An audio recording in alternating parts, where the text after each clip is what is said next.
My grandmother was definitely sick with my mom and my uncle.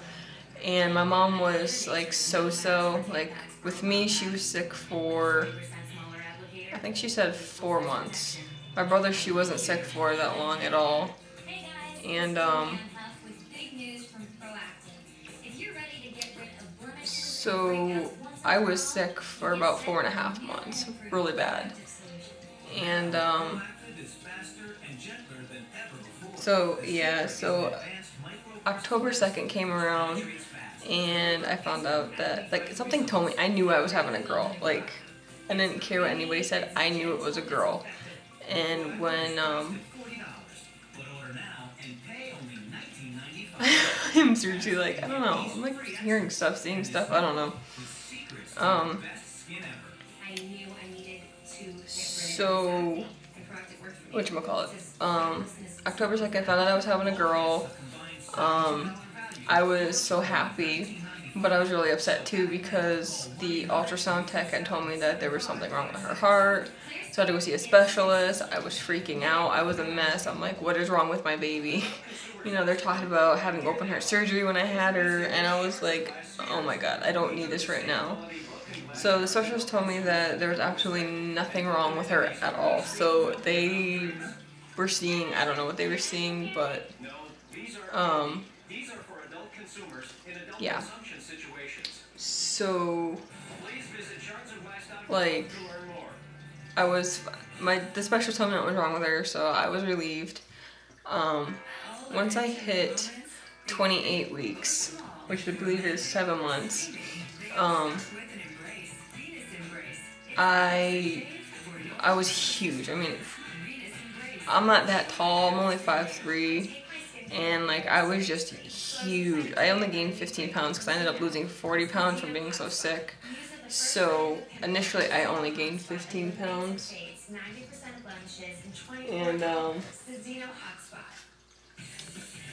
so, I mean, I did pretty well with my weight, but I hit 28 weeks, and that was when it all just kind of, because she was so long, I went to go sit down on the couch, and she kicked me so hard in my ribs that after that point, I was walking around holding my side just so she wouldn't kick me in the ribs anymore. That's how bad it was. Like, she got me really good, but it wasn't like that bad. I noticed, like, the further along I got, you know, the more tired I was. My feet didn't really swell. I was really tired, out of breath. I was getting really uncomfortable. Like, my back was killing me. My lower back was just absolutely killing me. And normally your back is kind of like, it's got somewhat of a dip to it. And I swear to you, my back was just like, it had a huge dip in the back because she was so heavy. And so I was just wanting to soak in the tub. All I wanted to do was soak in the tub and, like, just relax. So after a while, once my due date was coming closer, everybody was like, oh, you know, actually, what was it? I think it was 37 weeks, 37 and a half weeks, and I was like a fingertip dilated, and I wasn't effaced yet or anything. And then I thought I was going into labor. I kept having contractions. The first time it was, I believe, 6 to 10 minutes apart, and then they went away. They wanted me to go in, so I went to the hospital. They didn't admit me. I went back home. About a week and a half later, I went back into false labor because everybody was like, oh, have sex, you know, it'll get the baby out. No, it didn't do anything for me but put me in pain and false labor, and yeah, it may have been preparing my body for labor, but it didn't happen. So the second time, the pains were worse and the contractions were a little bit closer together. They were like maybe 5 to 6 minutes apart, 5 to 7 minutes apart. And again, I went to the hospital. They admitted me, but sent me home because my contractions stopped. So the third time I went in was like a couple days later, and again they sent me home because my contractions started. So my doctor told me that he was gonna induce me, and it was like 4 days before my due date.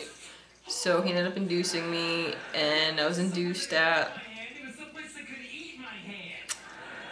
9:30 at night, and I had her at 8:56 in the morning. So just under 12 hours of labor and delivery. Now my labor, once they gave me the Pitocin, up until about 3:30, I was pretty comfortable. It was tolerable. My biggest, and I'll never do this again, like with my second, I won't do this. They offered me Stadol and Phenergan to help me sleep. I'll never do it again. It made me so groggy. They're like, oh, it only lasts like maybe an hour. Yeah, it lasted more than an hour. It lasted like 3 hours. Or 2.5 hours or something like that. So by I think 6 o'clock my doctor came in, 6 a.m. He checked me, broke my water.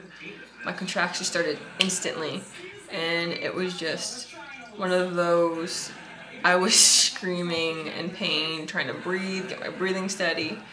I had people coming into my room asking, oh, you know, can my students come in? No. I screamed at the nurse. I was like, no, nobody's coming in my room while I'm giving birth. So, this actually might be a 3-part video. I don't know. So, the doctor ended up coming in, giving me my epidural around, I want to say between 7:15 and 7:30, and it took a while for it to kick in, and then by 8 o'clock, I started feeling a lot of pressure. They came in, I was 9.5. My husband called my mom and told her that she needed to get down there, and I guess she was on her way to getting her coffee. And she's like, my husband was like, you don't have time to get your coffee, you need to get here now. And so the doctors came back like 5 minutes later, and I was completely dilated, completely E-faced. And they started having me, the nurse started having me push. My doctor was going back and forth between my room and the girl next door to me, because we were both delivering like at the same time. And after about 45 minutes, 50 minutes of pushing, she finally came out. He had to give me an episiotomy, which I didn't feel anything. He numbed me. I didn't feel that. And they put her on my chest. You know, I have a hard time remembering a lot of it because of the medication they gave me, which is why I'm not doing it again. But like once they put the baby on your chest, it's like,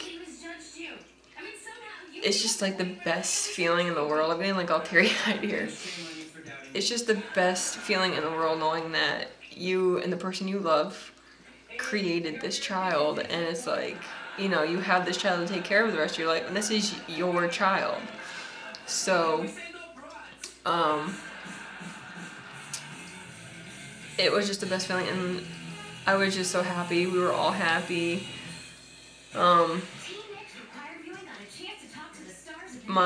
I got released 2 days later from the hospital.